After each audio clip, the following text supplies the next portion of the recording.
My boss publicly humiliated me in a team meeting. So I forwarded one email that ended his career. And if you've ever wondered whether silence means weakness or whether dignity still counts in places that pretend it doesn't, you'll want to hear how this ends. I didn't always work under fear. That's the part people assume, that the workplace was toxic from day one. It wasn't. When I joined the company, it was the kind of place where effort showed, where competence had weight, where your name meant something because your work backed it up. I was 26 when I got hired, newly married, eager in the way only someone with student loans and ambition can be. I wasn't flashy. I wasn't the loudest in the room.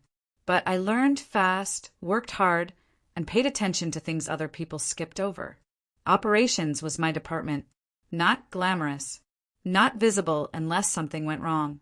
But critical. I learned the systems, the people, the shortcuts, and the flaws. I learned who approved what and who quietly blocked things from moving forward. Within 3 years, I was the person people came to when deadlines were slipping. Not because I had authority over them, but because I knew how to untangle messes without escalating them. That reputation followed me. By year 5, I was leading projects that crossed departments. By year 7, I was mentoring new hires and correcting managers who misunderstood their own dashboards. No one ever handed me a trophy for it, but I didn't need one. Stability felt like success. Outside work, my life was quieter than it used to be. My marriage had ended without fireworks. No cheating, no screaming, just two people who stopped fitting into the same future. We signed papers, divided furniture, and learned how to exist separately. I threw myself deeper into work after that, not as an escape, as structure. My mother had also started leaning on me more around that time. Not dramatically, just little things. Confusion over appointments. Asking the same question twice. I didn't call it decline. I called it stress. Denial is a useful tool when you're juggling too much. Work stayed steady until it didn't. The company grew fast. New investors. New leadership layers. Suddenly the language shifted. People talked about optics more than output. Titles mattered more than timelines. Meetings multiplied without decisions. And then Mark arrived. Mark Ellison, external hire, senior director, leadership pedigree. That was the phrase HR used. He didn't come up through the company. He came in above us, carrying confidence like it was proof of competence. From the first day, Mark liked an audience. He asked questions he already knew the answers to. He corrected people mid-sentence. He framed dominance as decisiveness and expected gratitude for it. I watched him closely. Men like Mark don't announce themselves as threats. They reveal themselves through patterns. Who they interrupt, who they praise publicly, who they undermine privately. Women noticed him faster than men did. At first, Mark treated me neutrally, cordial, distant. He didn't know what to do with me yet. I wasn't junior enough to dismiss easily, and I wasn't senior enough to threaten him outright. Our first real interaction came during a quarterly review. I presented operational metrics for 3 departments. Clean numbers. Verified twice. Halfway through, Mark cut me off and said the data was too detailed for leadership. People laughed politely. I kept going. After the meeting, he pulled me aside and said I needed to simplify how I show up. I asked what that meant. He said, "You're very capable, but sometimes you overeducate the room." That was the first time I understood that knowing too much could be a liability. Over the next year, things shifted slowly. My responsibilities didn't change on paper, but they changed in practice. Decisions I used to make independently now required approval. Meetings I used to attend stopped appearing on my calendar. Mark framed everything as efficiency. I told myself not to overthink it. That's what women are taught to do when the ground moves under their feet. Be patient. Be adaptable. Don't take it personally. Then came the restructuring. Mark announced it in a department meeting with polished slides and confident language. Flattening hierarchies. empowering new voices. What it actually did was remove authority from people who had built systems and hand it to people who mirrored him. I was reassigned to report to someone I had trained. She didn't look at me when it was announced. Afterward, she apologized quietly and said she hadn't known. I believed her, and that was my mistake. The meetings changed after that. Mark began hosting what he called alignment check-ins. They weren't collaborative. They were traps disguised as conversation. He asked questions designed to corner people in front of others. When projects stalled because resources were pulled, he asked why accountability was lacking. When I explained constraints, he reframed it as resistance. The first time he did it publicly, I shrugged it off. The second time, I noticed the pattern. The third time, I started documenting. Not because I planned to fight him, because I could feel the narrative forming without my consent. Then came the team meeting, the one that changed everything. It wasn't labeled as anything special, just a monthly sync. Some people in the room, some dialed in. Mark pulled up a slide about project delays. My name was on it. No warning. He looked at me and asked why the team was still struggling under my leadership. The room went silent. I explained the resource cuts, the approvals that sat untouched. He interrupted me and said, "I'm not asking for excuses. I'm asking for ownership." People stared at their screens. He talked for another minute, maybe two, used words like disappointing and concerning. Then he moved on, just like that. No follow-up, no resolution, just public humiliation and a pivot to the next agenda item. After the meeting, people avoided eye contact. A few sent messages saying it was unfair. None of that fixed what had just happened. I didn't confront him. I didn't quit. I went back to my desk and opened my inbox. Because months earlier, Mark had forwarded me an email he never meant for me to see. And that email was about to become the quiet end to a very loud career. After that meeting, I didn't go to the bathroom to cry. I didn't call a friend. I didn't do anything dramatic that people like to imagine happens after moments like that. I sat at my desk, answered emails, and waited for my calendar reminder to tell me it was time to leave. That was my quiet rebellion. I refused to look shaken, but something fundamental had shifted. Mark hadn't just criticized my work. He had reframed my identity in front of the people I worked alongside every day. And the part that stayed with me wasn't what he said. It was how easily the room accepted it. No questions, no pause, just compliance disguised as professionalism. That night, my apartment felt smaller than usual, the kind of quiet that presses against your ears. I reheated leftovers, ate standing up, and scrolled through my phone without actually reading anything. Eventually, I opened my work email again, not because I needed to, but because I couldn't stop thinking about one thing. The email. It had come in 6 months earlier.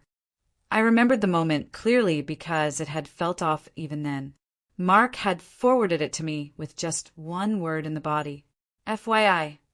No explanation. No context. Just a forwarded chain. At the time, I assumed it was another leadership thread I needed visibility on. He did that sometimes. Forwarded things without thinking. Or so I thought.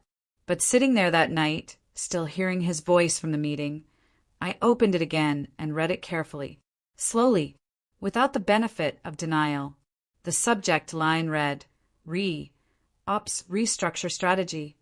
The participants were Mark, someone from senior HR leadership, and an executive I'd only met once in passing. The tone wasn't casual. It wasn't speculative. It was strategic. They were discussing departmental realignment weeks before it had been announced publicly, not in abstract terms, in specifics, names, roles, who would be repositioned, who would be elevated, who needed to be transitioned out. My name appeared in the thread, not as a problem employee, not as a risk, but as an obstacle. Mark had written that I was too embedded in legacy workflows and held disproportionate informal influence. He said that while my output was strong, my presence made it difficult for him to establish authority. Another executive asked whether there was performance documentation to support any eventual changes. Mark responded, "Not yet, but we can start shaping that over the next 2 review cycles." Shaping that, not documenting reality, creating it. I remembered closing my laptop the first time I read that email months earlier. I hadn't known what to do with it then. I told myself it was corporate language, that plans change, that nothing had happened yet. I archived it and kept working. But now, after being publicly humiliated in a meeting where my name had been attached to failure without context, the email felt less like talk and more like a blueprint. I didn't forward it. I didn't screenshot it. I didn't tell anyone. I just let it sit. The next few weeks at work felt like walking through fog. Mark didn't acknowledge the meeting incident directly. He didn't apologize. He acted as though it had been routine. But his behavior shifted. He started scheduling one-on-ones with me again, though they weren't conversations. They were interrogations disguised as coaching. He asked how I felt about my role. He asked where I thought I needed to improve. He asked whether I felt aligned with the department's new direction. Anything I said could be used to support the narrative he was already building. So I stayed factual, neutral, careful. That seemed to frustrate him. He began copying more people on emails to me. Small corrections, tiny reframes, always subtle enough to sound reasonable, always frequent enough to signal something else. I noticed colleagues pulling back. Not overtly, just enough. Conversations cut short when Mark walked by. Meetings where decisions were made before I arrived. One afternoon, a junior analyst I had mentored for years came to my desk. She looked uncomfortable. "I don't know if I should say this," she said, lowering her voice. "But he asked me to start documenting every time you push back in meetings." I thanked her and told her to focus on her work. After she left, I didn't react. I just opened a new folder on my computer and labeled it with a date. That was the moment I stopped hoping this would resolve itself. Outside of work, my life was already stretched thin. My mother had missed another appointment. When I asked her about it, she insisted she'd gone. She described a doctor I'd never heard of.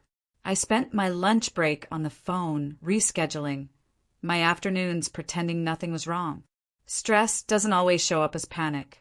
Sometimes it shows up as silence. Then Mark escalated. He sent a calendar invite titled Performance Alignment Review. HR was included. I wasn't surprised. I was tired. The meeting was polite in the way that feels rehearsed. Mark talked about expectations, growth, evolution. HR nodded and took notes.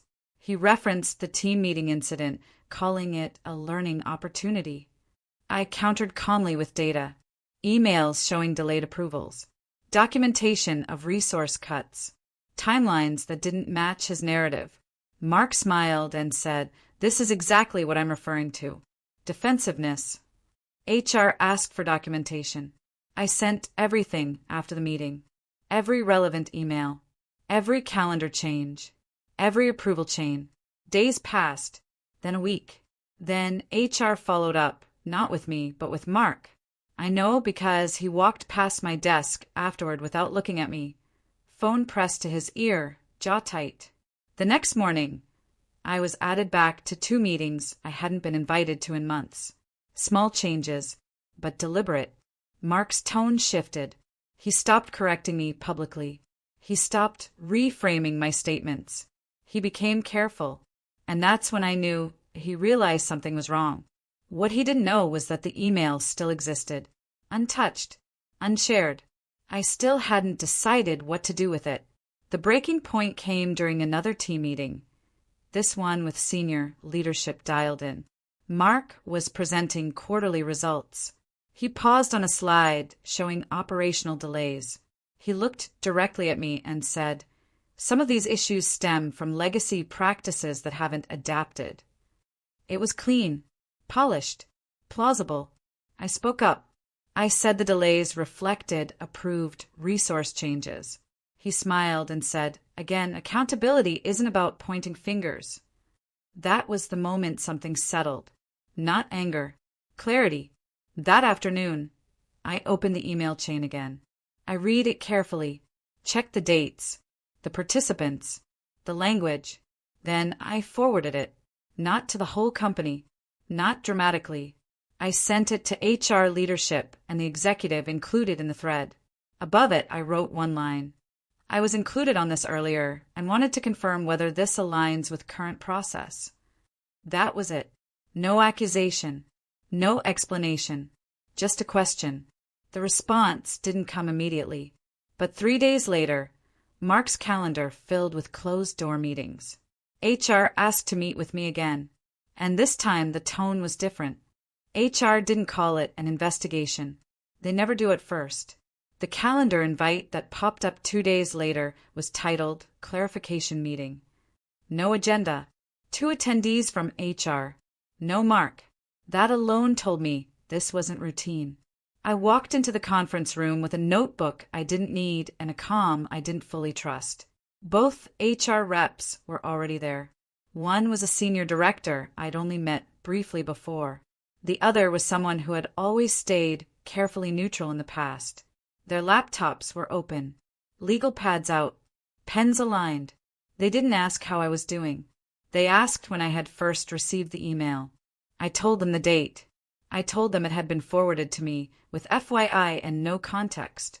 I told them I assumed it was informational and archived it. They asked if I had responded to it at the time. I said no. They asked why I forwarded it now. I said, because it seemed relevant to recent discussions about my performance, and I wanted to make sure expectations were aligned with process. No emotion. No editorializing. They asked if I had shared it with anyone else. I said no. They nodded, typed, exchanged a glance that didn't include me. Then the senior director asked a question that cut through the room. "Has Mark ever discussed documentation strategies with you, specifically around performance narratives?" I answered honestly, "No." She closed her notebook slowly. The meeting ended less than 15 minutes later. When I walked back to my desk, the office felt different. Not loud, not tense, just alert, like something invisible had shifted and people could feel it without knowing why. Mark didn't come out of his office that day. The next morning, his calendar looked like a puzzle. Blocks of time marked private. Meetings canceled last minute. New ones added without titles. His emails changed tone. Shorter. Careful. No commentary. No public corrections. In meetings, he deferred more. Asked fewer questions. When he did speak, it sounded rehearsed. That's when I understood something important. Mark knew. He didn't know exactly what was happening yet, but he knew something had gone wrong. And men like Mark don't get cautious unless the ground beneath them feels unstable. A week later, HR asked to meet again. This time legal was included. They explained that they were conducting a review of internal communications related to restructuring decisions. That certain language raised concerns about alignment with policy, that they needed clarity. They asked if I had any additional documentation that might help establish timelines. I said yes. I handed over a folder I had been quietly building for months. Emails showing approval delays. Calendar changes that removed me from meetings without explanation. Notes from conversations where responsibilities had been reassigned verbally, but never documented. Nothing dramatic. Nothing emotional. Just patterns. Legal thanked me. HR thanked me. They told me they'd follow up. That afternoon, Mark sent a company-wide email. He said he'd be taking a short leave to address personal matters. He thanked the team for their support. He said leadership would ensure continuity. No return date. No handoff plan. Just absence. The office filled the silence immediately. People speculated quietly. Some openly.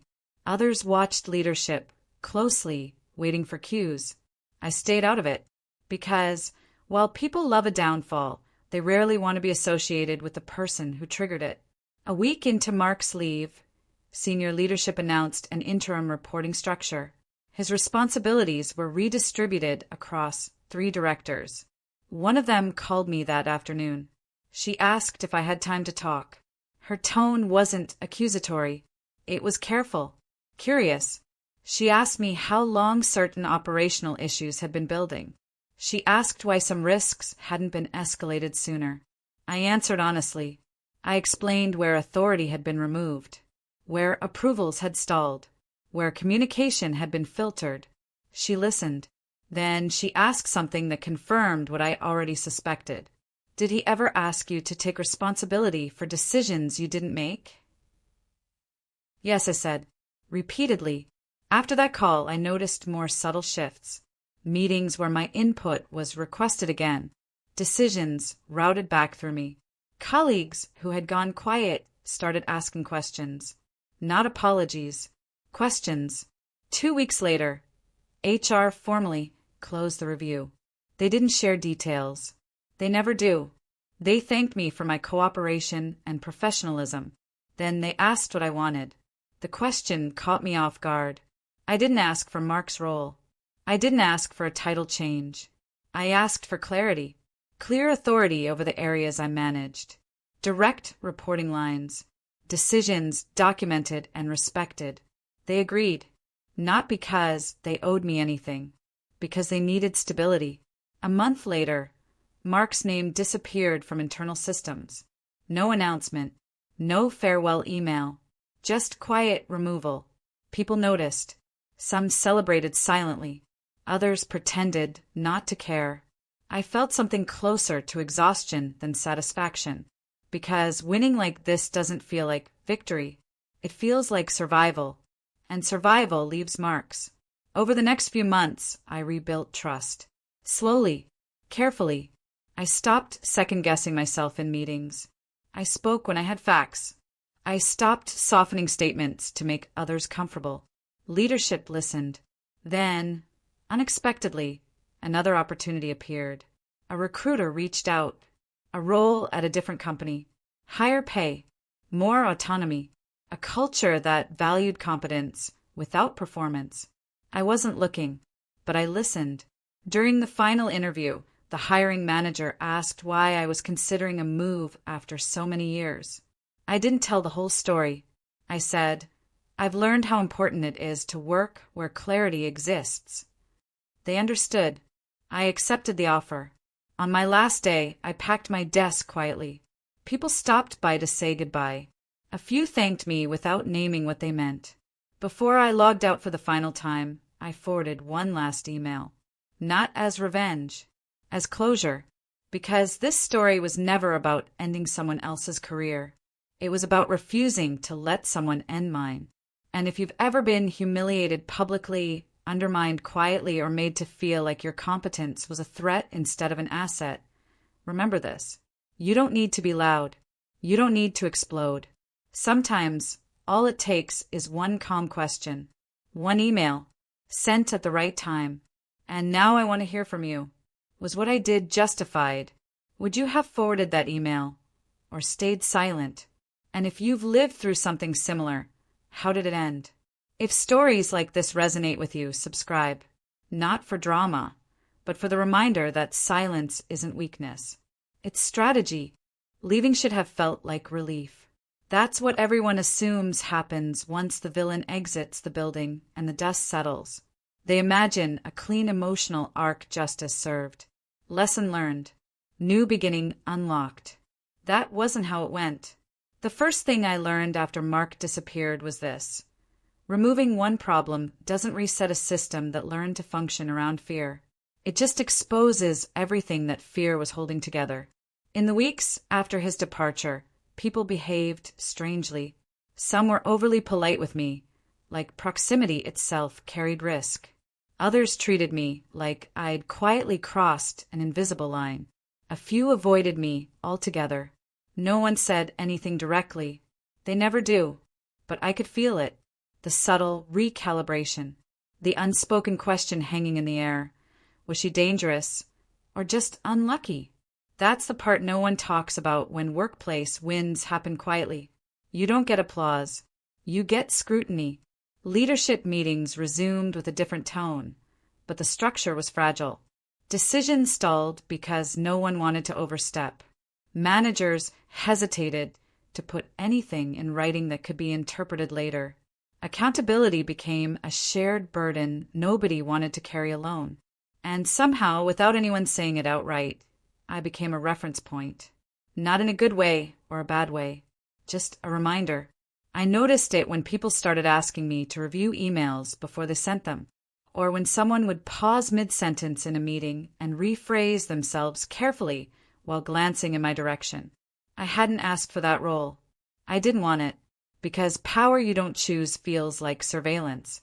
Around this time, HR asked if I'd be open to mentoring a new manager who had transferred in to stabilize operations.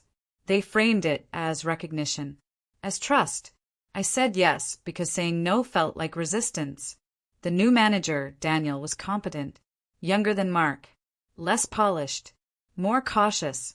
He listened more than he spoke, which already put him miles ahead. But even he was careful around me.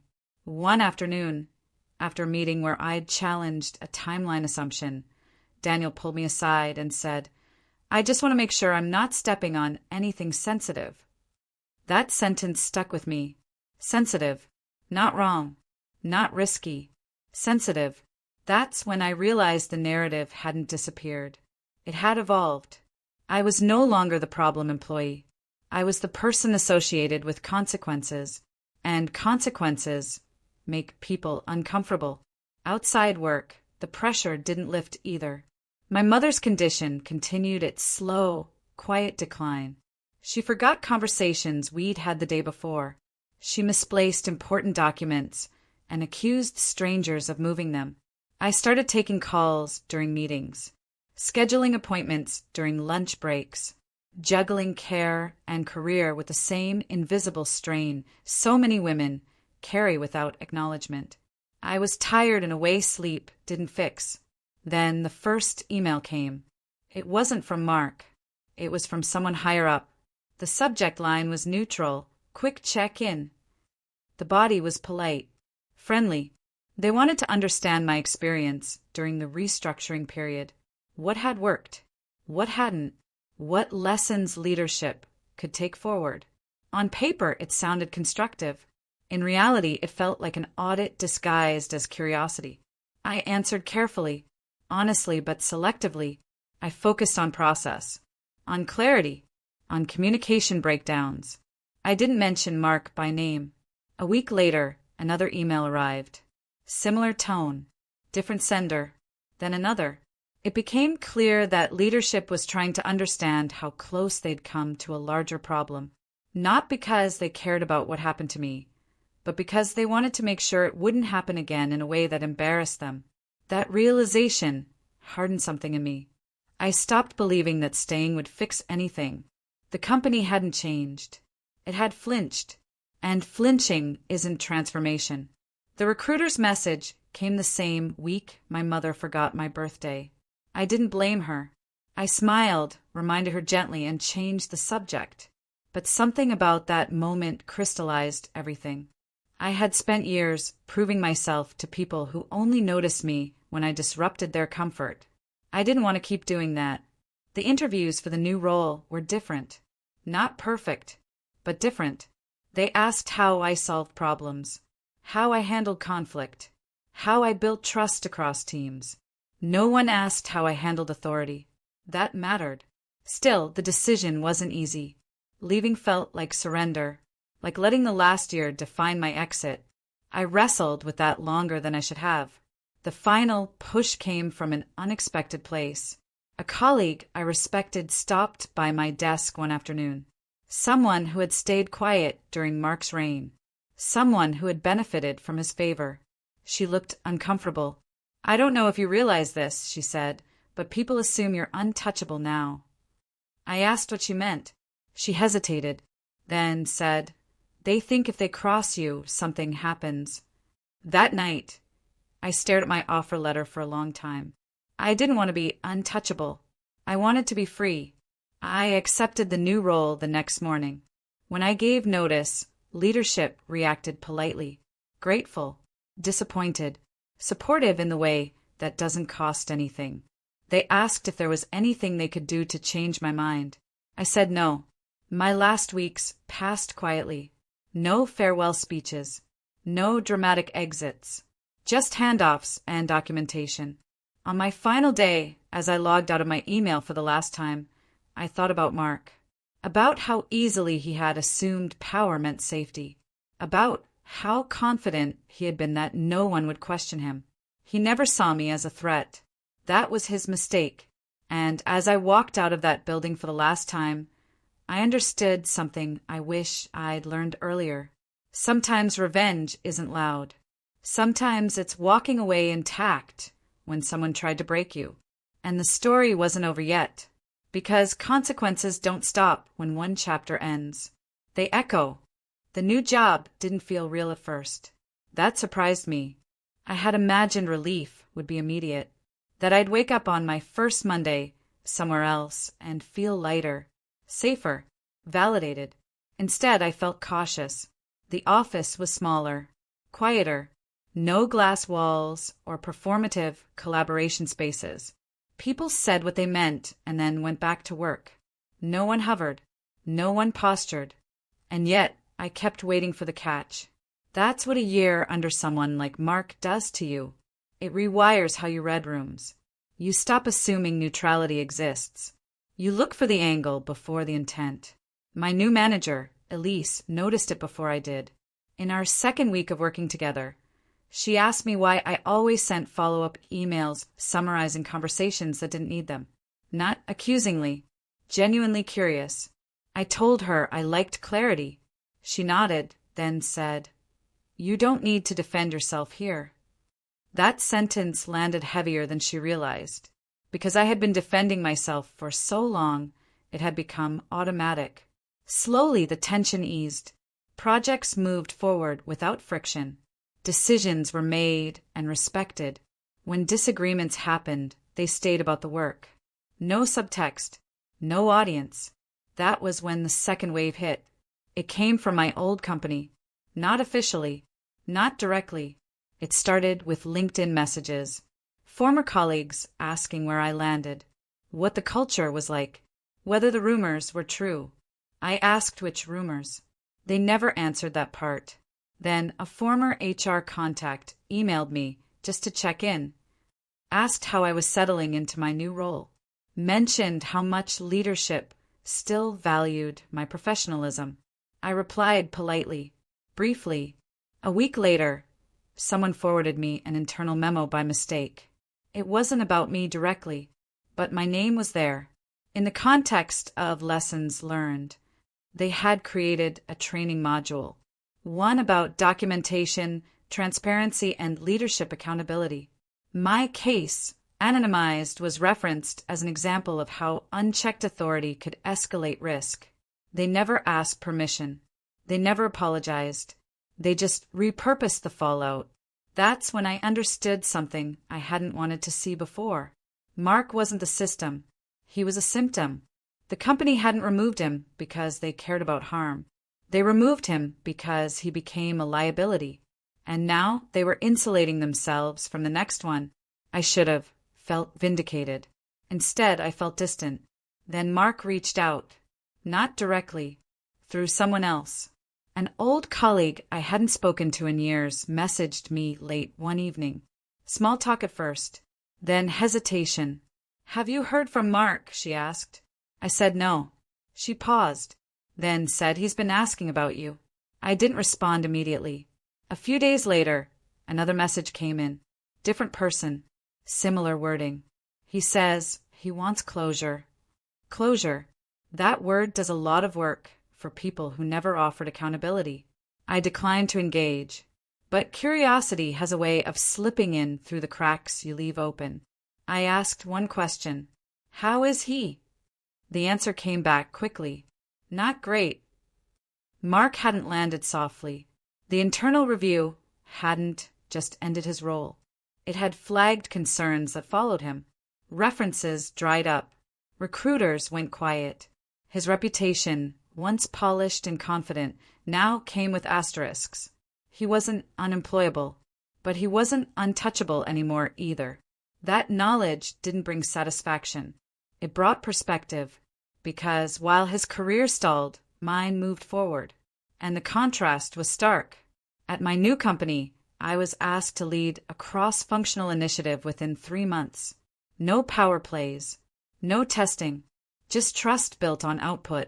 The first time someone publicly disagreed with me in a meeting, they did it respectfully, directly, without theatrics. I realized how abnormal my previous experience had been only after it ended. Meanwhile, my mother's health took a sharper turn. Confusion became routine. Missed medications became dangerous.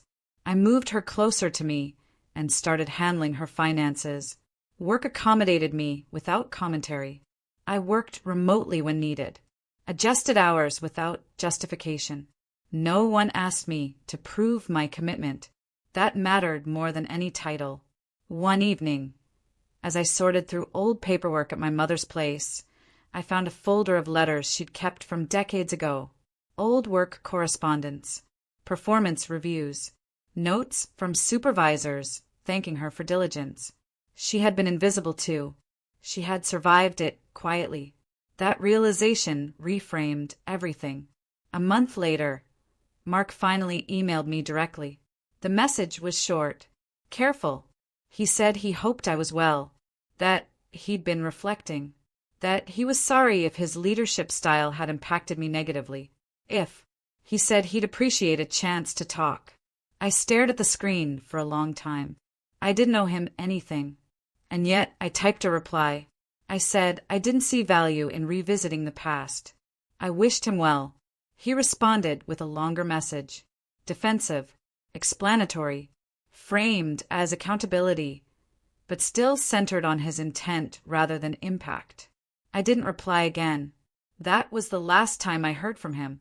A few weeks later, my former company announced a major reorganization. New leadership, new values statement, new language, same people, different branding. I watched it from a distance and felt nothing, because the real closure hadn't come from his downfall or their training modules. It came from realizing I no longer needed them to understand what they had done. I had moved on, but the story wasn't finished yet, because the ripple effects of quiet actions have a way of circling back when you least expect them. And what came next reminded me that sometimes the consequences of one email don't end with a resignation. They just change direction. Months passed, and life at my new company settled into a rhythm I hadn't known I could sustain. No daily performance tests, no public reprimands, no shifting power plays, just work that mattered and colleagues who respected the boundaries between professionalism and ego. But peace, I learned, isn't permanent. It started with a simple phone call. A client from my previous company, one of the larger, high-stakes accounts I had managed, called unexpectedly. "Hey," he said, his tone neutral. "Are you available for a quick discussion about a project transition?" I paused. That project had been taken over months ago after Mark's exit. Everything should have been running smoothly. "Of course," I said. "What's going on?" He explained that there were inconsistencies. Deliverables had been delayed, approvals mismanaged, and internal emails suggested some confusion around responsibilities. I didn't need to hear more. I recognized the pattern immediately. The chaos that Mark had left behind hadn't been fully addressed, and now someone needed clarity. I took a deep breath. "I can review the communications," I said. "I'll send you a timeline and notes by the end of the day." By the time I hung up, I realized two things. One, my presence still carried weight, even outside my old company. Two, people had underestimated just how much influence a single well-documented email could carry. That evening, I opened my archives. Every email, every approval chain, every meeting note I had preserved for months, all organized chronologically. I cross-referenced them with the new concerns and created a comprehensive, neutral summary. The next morning, I sent it to the client. Clear, professional, undeniable. Within hours, I received a response. "Thank you. This clarifies everything. I'll forward to leadership for internal alignment. I didn't celebrate. I simply closed the laptop and took a deep breath. My actions weren't about triumph. They were about control. Control I hadn't had under Mark. But the ripple effect didn't stop there. Later that week, I received an unexpected email from a former colleague. Their tone was hesitant, almost conspiratorial. "Not sure if you realize this," they wrote, "but Mark is under review again. Senior leadership is examining his previous decisions, and your email has come up as part of the investigation." I stared at the message for a long time. The irony wasn't lost on me. One email, forwarded for clarity, framed as a question, had not just ended a career, it had reshaped internal scrutiny across an entire department. But with that revelation came unease, because revenge, even quiet, calculated, carries consequences. Colleagues who once kept their distance now watched me more closely. Questions became more frequent, even if polite. Every suggestion I made was analyzed, every decision observed. I realized that influence, like attention, could attract discomfort just as easily as it could attract respect. I began to understand the paradox. To assert boundaries effectively, you must be vigilant. To survive scrutiny, you must remain impeccable. And to protect yourself, you must stay detached emotionally. At home, the balance was shifting too. My mother's health had declined further. Appointments increased. Medication schedules became intricate. I coordinated home care services while managing deadlines and client expectations. I was exhausted, but I recognized something profound. I had survived more than just a boss.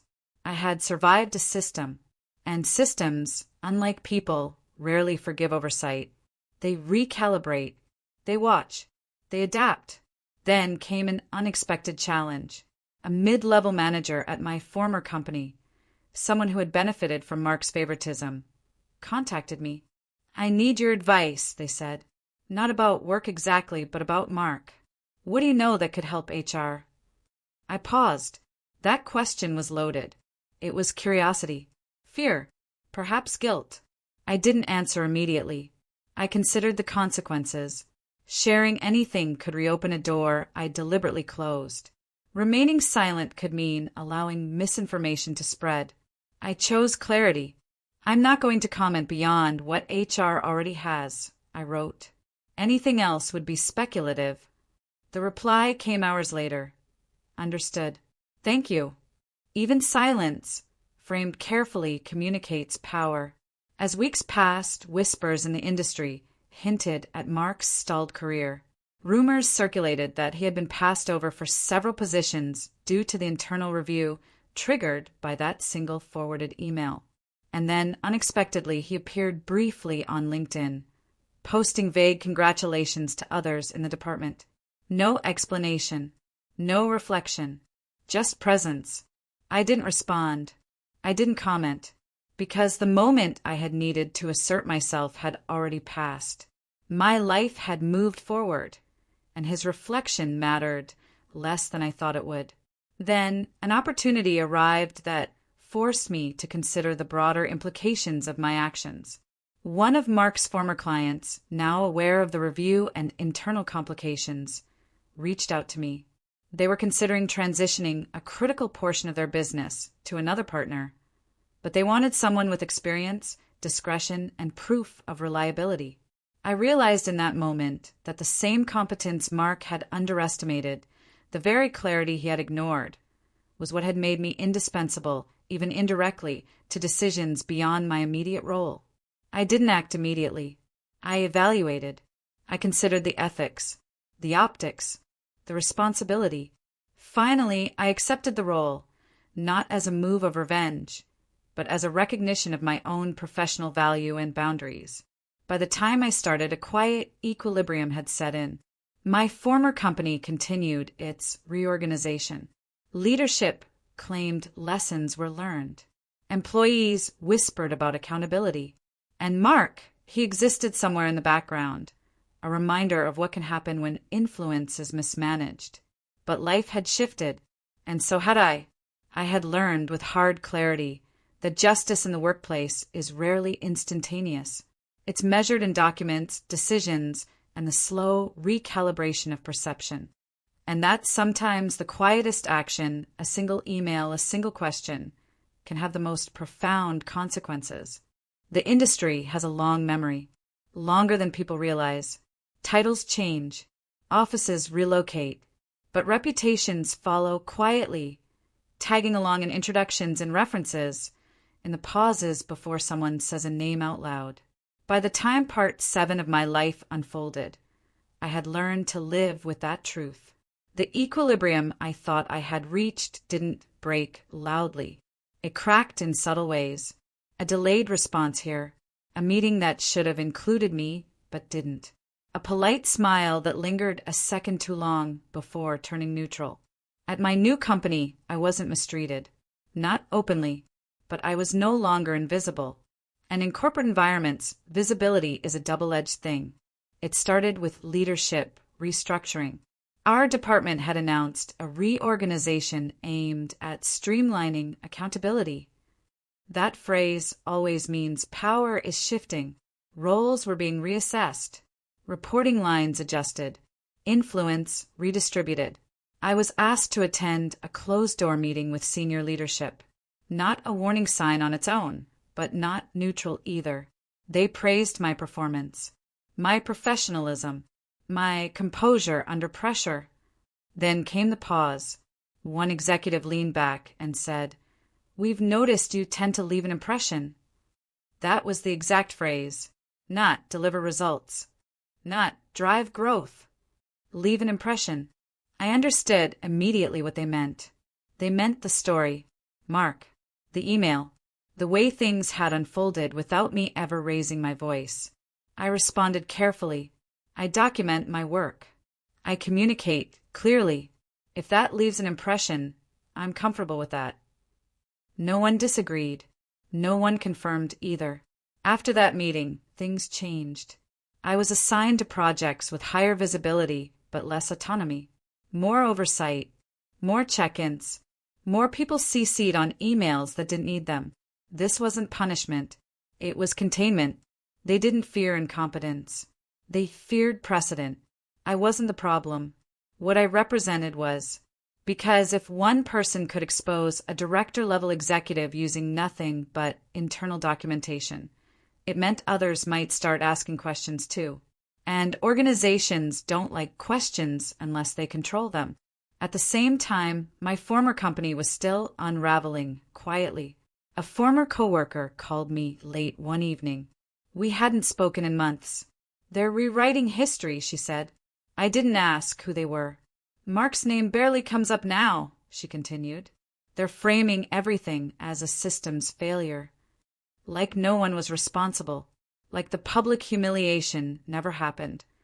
I let her talk. I had learned not to interrupt when people finally decided to be honest. "They're also saying you were difficult," she added.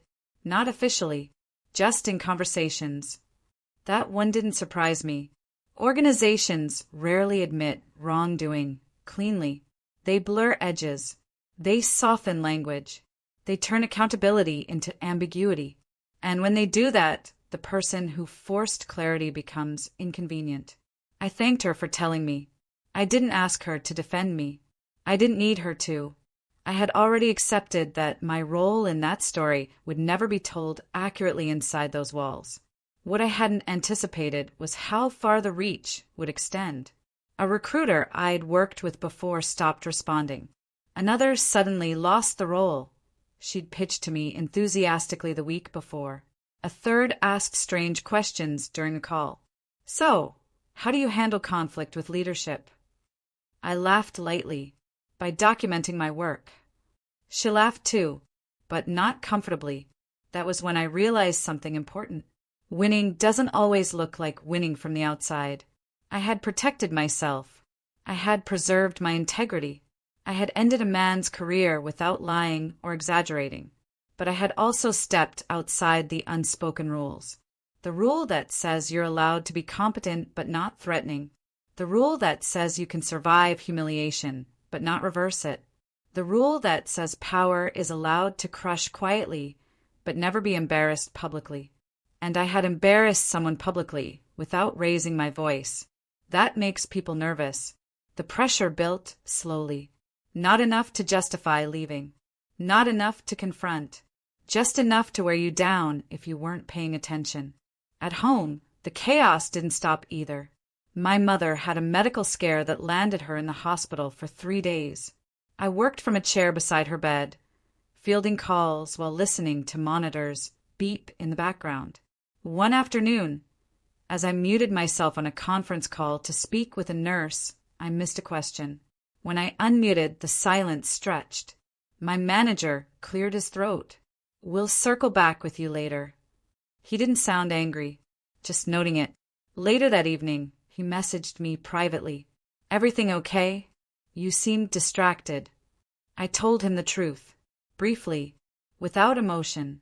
He responded with sympathy, and then added, "Let's talk about bandwidth tomorrow." Bandwidth, another neutral word that carries weight. The next day, I was asked to offload one of my key projects to a colleague, someone newer, less experienced, easier to guide. I didn't argue. I handed over documentation so thorough it left no room for misinterpretation. As I did, I realized something unsettling. I was being slowly eased out of influence again, not because I failed, not because I misstepped, but because I didn't forget what had been done to me before. And companies don't like employees with memory. Around that time, Mark resurfaced more directly. He emailed me, not aggressively, not apologetically either, just a short message. "I hear you're doing well. Hope you're happy with how things turned out." That was it. No acknowledgement, no accountability, just implication. I stared at the email for a long time before closing it without replying, because responding would give him something he didn't deserve: relevance. But the email unsettled me more than I expected. Not emotionally, strategically. It reminded me that the story wasn't over simply because he was gone. Influence doesn't disappear. It reroutes. And if he was reaching out now, it meant he was trying to assess where he stood in the narrative, whether he was a villain or a victim. That's when I made a decision I had been avoiding. I stopped trying to stay comfortable. I began quietly preparing for independence. Not immediately, not recklessly, methodically. I reviewed my contracts, non-competes, client clauses, intellectual property boundaries. I documented everything again, but this time for myself. Every contribution, every success, every instance where my judgment prevented damage. I didn't tell anyone what I was planning. Not friends, not colleagues. I had learned what happens when people know too much too early. And then, unexpectedly, something shifted. A senior executive, someone 2 levels above my manager, requested a one-on-one with me. Her tone was calm, direct. "I've been reviewing historical cases," she said, "including Mark's." I didn't respond. I waited. She continued, "You're referenced more than anyone else. Not emotionally, factually." That distinction mattered. "I want to understand how you see leadership accountability," she said. It wasn't a trap, but it was a test. The weeks that followed were a study in patience. I didn't rush. I didn't broadcast intentions. I didn't even hint at the changes I was quietly preparing for. Instead, I observed. Meetings, emails, decisions. All small pulses of information that revealed patterns. Who spoke first, who deferred, who edited, who avoided accountability. I tracked it all. The executive who had labeled me inconvenient became a quiet ally. She didn't offer guidance or instruction. She simply provided space to act and observe without interference. It was liberating. One afternoon, an unexpected opportunity arrived. A project at my level, one that bridge departments had been stalled due to bureaucracy and indecision. Leadership wanted someone reliable to take over. I volunteered. Not loudly, not publicly. I simply communicated to the project lead that I could take responsibility. The difference was immediate. Decisions moved. Approvals flowed. Stakeholders responded. Deadlines were met without drama. And for the first time, I felt the contrast sharply, what efficiency looks like without ego interference. But old habits die slowly. Mark's residual presence still lingered like a shadow in some corridors. Not direct, but indirect. Comments from colleagues hinted at his past dominance. Mentions in casual meetings reminded people of what had been tolerated. I learned quickly that influence isn't just about authority. It's about narrative, and narrative can be controlled. One evening, I received a discreet message from a former client of mine. "Your email months ago, it changed a lot of things here. Just thought you should know." No context, no explanation, just acknowledgement. I didn't need more. I understood. It wasn't revenge. It wasn't triumph. It was impact. Subtle, undeniable, and irreversible. But the most surprising shift came internally. Junior colleagues, those who had watched my public humiliation and avoided interactions, began approaching me for advice, not mentorship assignments, not HR-mandated sessions, voluntary. They asked about process, documentation, conflict management. They asked about clarity and navigating power. They asked questions I hadn't been prepared to answer in a systematic way. And I realized then that the lessons I had learned, the patience, the documentation, the subtle assertion of authority were transferable. I didn't feel like a leader because of a title anymore. I felt like one because people now sought guidance. It was a strange sensation, humility and quiet satisfaction entwined. The turning point came when Mark attempted to re-enter the professional space. Through industry contacts, I learned he had tried to secure a senior role at a competitor. Recruiters asked about him. References paused. Some shared the truth of internal reviews. Others shared nothing. The ripple of that single email, the same one that had catalyzed his downfall, was still moving through the industry. I felt a strange detachment. Not joy, not vindication, not relief. Just clarity. The same email that had ended a career, elevated a reputation, and clarified systems had nothing to do with me anymore. I was operating in a world where competence, preparation, and timing mattered more than posturing or intimidation. Months later, I was approached by senior leadership for a confidential discussion. They had noted my success in bridging departments and improving operational efficiency. They asked if I would consider a formal leadership role. This time I didn't hesitate. I accepted, but on my terms. Clear boundaries, documented responsibilities, respect for expertise, transparency in decision-making. The office adjusted quickly. People observed the new framework. Processes shifted. Influence balanced itself. And the first time I felt fully free was during a meeting where a junior colleague, who had once avoided eye contact, presented an idea directly to me without fear. I listened. I responded. I supported. And in that moment, I understood the full arc of the past year. It wasn't about the humiliation. It wasn't about Mark. It wasn't about proving anything to anyone. It was about learning that influence, when wielded responsibly, doesn't intimidate. It empowers. And when wielded recklessly, it collapses under its own weight. At home, my mother's care had stabilized. I had systems in place, help scheduled, communication clear. Life outside work mirrored what I had established at work, clarity and boundaries. Then came the final message from a former colleague, years removed from the events, yet connected through the shared history. "I never thought you'd turn out like this," they wrote. I smiled quietly. It wasn't about revenge. It never had been. It was about taking control of my story, my reputation, and my life. And the echo of that one email, quiet but resolute, had been the instrument of that control. I understood now. The chaos, the humiliation, the subtle threats, they were never about my failure. They were about someone else's comfort with authority. And when I refused to let them define my narrative, everything shifted. I didn't need applause. I didn't need recognition. I needed autonomy. And I had finally achieved it. The months that followed my promotion were transformative, not because the work changed, but because my perspective did. I was no longer a participant in someone else's narrative. I was shaping my own. Every email I sent, every decision I made, every meeting I led was measured, precise, and deliberate. There was no haste, no fear, no silent second-guessing. Yet, the reverberations of the past lingered in subtle ways. Former colleagues, even outside my direct team, watched carefully.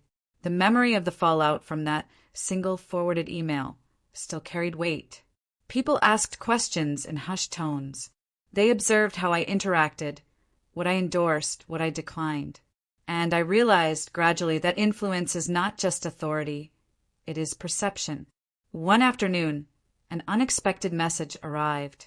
A recruiter from an international firm reached out, offering a senior position with significant autonomy, global reach, and resources far beyond what I had in my current role. The offer was tempting. I reviewed it carefully, balancing opportunity with risk. Accepting would mean leaving a stable environment where I had earned respect, influence, and a measure of peace. Declining would confirm that I valued stability and control over expansion. I chose neither impulsively. I requested time to consider. During those days, I reflected on the trajectory that had brought me here. The humiliation, the manipulation, the quiet resistance, the single email that shifted an entire chain of command. It had all culminated in a moment of clarity. And clarity, I realize, is rare. It's the calm within the storm, the focus when chaos reigns, the decision to act not out of anger, but out of principle. The recruiter followed up, politely, persistently.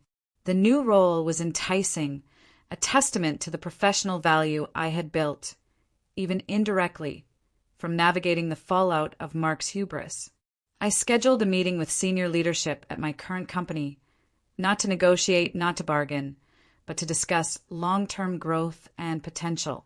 I wanted to understand if my vision and theirs aligned. The conversation was unexpectedly candid. They admitted that my approach, methodical, clear, and uncompromising when necessary, had reset expectations across the organization. It had forced processes to change, transparency to improve, and leadership to reconsider assumptions about accountability. And then came the pivotal question. Would you like to lead this approach on a larger scale, not just in your department, but across the company? The weight of that question wasn't in the title it implied or the authority it offered. It was in the acknowledgement of everything that had happened, of my capacity to navigate complexity without resorting to theatrics or intimidation, of my ability to lead while maintaining integrity. I said yes. It wasn't triumphal. It wasn't dramatic. It was deliberate. The weeks that followed were intense. Strategy sessions, leadership workshops, cross-department initiatives, all demanding and exacting. But for the first time, the energy I exerted was constructive, not defensive. And slowly, I noticed the final pieces of the previous chapter fading. Mark's name stopped circulating in whispers. References to past incidents became neutral, anonymized case studies and procedural reviews. The story I had once feared would define me was now just context. People began seeking me out not out of fear or curiosity, but for insight, for guidance, for clarity. Junior colleagues approached with confidence. Senior colleagues consulted without hesitation. Influence had shifted from perception to respect. Even industry contacts who had once speculated about my involvement in Mark's departure began reaching out with opportunities, collaborations, and introductions. The single email that had catalyzed a dramatic shift became a professional footnote, a signal of competence rather than controversy. At home, life balanced. My mother's health was stable with the support system in place. Work and personal life existed in parallel, each managed with intentionality. The chaos that had once bled from one space into another no longer did. And then one morning, I received a message that surprised me. From Mark. It was brief. I've had time to reflect. I see now how my actions affected others. I wish things had been different. There was no apology, no explanation. No request for reconciliation. Just acknowledgement. I didn't reply, because acknowledgement, when earned silently, is enough. I realized that the story wasn't about vengeance anymore. It was about equilibrium, about agency, about the ability to act deliberately with foresight without being consumed by emotion. I had navigated humiliation, manipulation, and obstruction. I had acted strategically. I had preserved integrity and emerged stronger.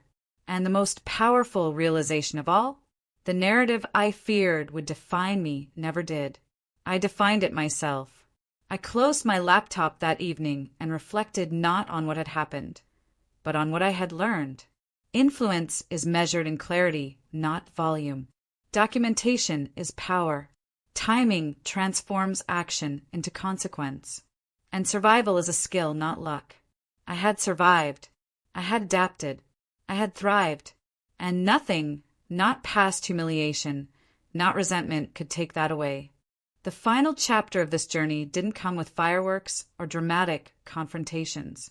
It came quietly, in the rhythm of everyday decisions, in the subtle affirmation of competence, and in the peace of knowing I had reclaimed control over my life. By this point, my professional influence was no longer questioned. Teams deferred to me not out of fear, but out of respect for clear judgment and process. Decisions were made efficiently. Projects moved forward without unnecessary drama.